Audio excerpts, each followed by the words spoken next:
Yes. You know, something that isn't up there, but was the source of a job for one of the fellows that's been coming here for a long time. He was doing volunteer work. I think that's very good. And somebody got to know him and knew he had been unemployed for an extended amount of time and came to him and said, there is an opening and I know it's not in your area, but talk to somebody, and he did, and he got the job. And I'm thinking in terms of, again, volunteer work, people get a chance to see you do something and get a chance to know you. And it's networking. Absolutely. There's a group in San Francisco that we partner with called the Taproot Foundation, which is a volunteer group. And so, for example, if you had, I'll go back to project management because it's such a basic skill set. If you're a project manager and you go into the Taproot Foundation, they'll send you out to maybe a not-for-profit that needs something done, and it's a way for you to stay in front of people. Now, I'm sure it's the same way in Charlotte, but in San Francisco, if you're at a not-for-profit, you're likely to run into somebody who's a decision maker about something else. And so volunteer is a very good way. It does two things. It keeps your face in front of people, and it kind of lifts your mood a little bit. You get a perspective. I mean, if you think you've got it bad, you begin to see some other things going on out there. And Right. You're noticing that I'm sitting. I have a little thing going on with my back, forgive me. But I saw a guy recently who was in a wheelchair with no legs, and I thought, and you think you're having a hard time because your back hurts. You have to count your blessings, I think, and remember that, you know, in many ways we're very, very blessed, and we're doing so much better than many other people are. And one other thing that I can't stress enough, because I just think it's invaluable, is exercise. Most people like to sit in front of the TV, but and I do too. But I think even just getting out in your neighborhood and taking a walk, maybe a mile around the neighborhood every day, will lift your spirits. I believe that it does. So if you aren't doing that, try it. I think it's a great thing to do. Why don't you give us your elevator speech? Who are you? I'm being fashionably late, I can't get away from that. I'm Deborah Bradford. Hi Deborah, I'm Dave Thompson. I've got a very strong technical background, and since I achieved my bachelor's in '99, I've taken that to the business side. I have strong business analyst skills, projects across the enterprise. Thank you very much, and who are you? Hi, my name is Albert Taylor. Hi Albert. I've been involved for over the last 20 years in computer graphics design and production work. And if you need anyone that needs to have a little bit of consulting work done to them or a little bit of training in the different facets of the sign making industry, whether it be from concrete to architectural, please let me talk to you. Excellent, thanks very much. One of the things that I wanted to mention, and apologize, Jeff kind of knows I come late all the time, but I do add to the discussions as well. Up on that board, I do not see, and I've gotten involved in the Charlotte Chamber. Okay. They do have a discounted job seekers package, and I went to a chamber event, a breakfast again this morning. And that is another one of the things that puts me in front of people that actually have jobs. Right.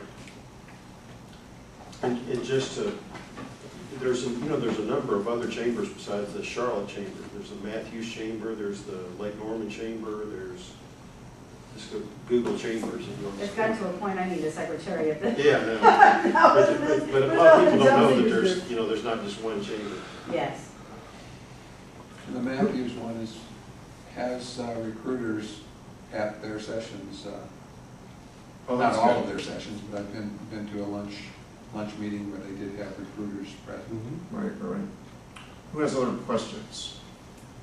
Well, if I can add to the list too, one of the things I did, because I've only been in town not quite a year, I sent an email to the woman who writes the line columns for the Charlotte Observer.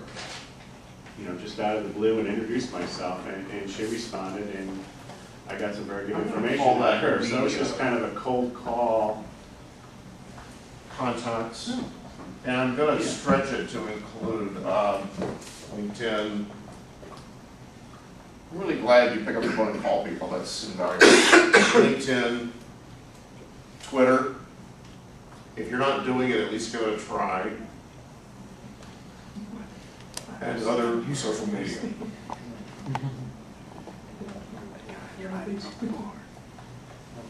And I hate to keep, but, I'm sorry, but, No, it's okay. I mean, what Well, I, this can't what I be too use long. LinkedIn most for is to find former colleagues and college buddies and all this kind of stuff, and get connected with them so I can look at their connections.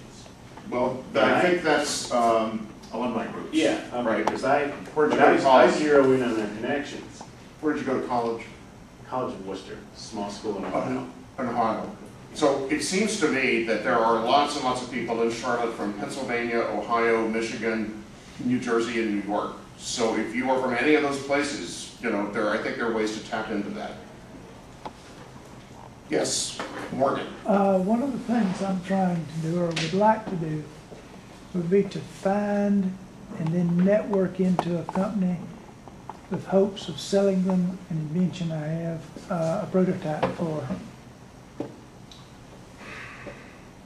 Let me give that some thought for a moment. So the way I would do that is, you know, educate yourself about where is your product that you've invented, your invention going to be in demand. What does it do and where is it in demand?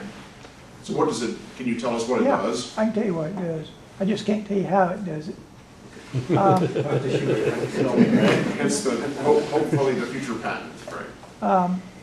It's a device that enables one person to move a person from a wheelchair into a conventional automobile, and then to move them back from the automobile back to the conventional wheelchair. In one test, it took about 20 pounds effort to move a 150-pound person. Hiker's wife could have used that here recently. Have you talked to the people down at Charlotte Institute of Rehabilitation? Don't even know about them. Yeah, I did my Eagle project down there. They've got, they won't, they probably know the people that can help you. Charlotte, what now? It's Charlotte Institute of Rehabilitation. It's part of. What are they? It's a rehab hospital. Okay. I've talked to some people in. I was down there off of King Street. It's part of, what's the big? Presbyterian, isn't it? It's the CMC? Yeah, CMC. Other Let questions? me Yeah. just sort of underscore something you were talking about earlier, and that is, I really agree with you that if there's somebody you need to get in front of, then you need to get in front of, and sending emails and faxes and all that other just doesn't get it. Sometimes you just got to bite the bullet and make cold calls and be creative and call early, call late, do whatever it takes. Even camping on their doorstep. Yeah. I completely agree with that. Nobody really likes cold calling. Not even the guys who've been in sales for years and years really like it. But it's necessary. Why? Because you want to get in front of their face. And so don't be afraid to pick up the phone. And if you get rejected, so what? What's the worst thing that's going to happen? No. What's the worst thing that's going to happen? Things happen when people meet each other and start to develop a relationship. And it's much easier to say yes to someone or get them to say yes to you when you're in front of them, face to face, than it is to, think about email. Most of the time you're going delete. So email all email do might warm somebody up, so then you can follow up with a phone call. If you send an email, you should follow up with a phone call. I think that's where I was going with you a few minutes ago. Yeah, I've never done a follow-up call before, so it's something I could try. Try the follow-up call. Remember that you've only got 30 seconds, quick, powerful speech, 3 reasons why you can be helpful, those kinds of things.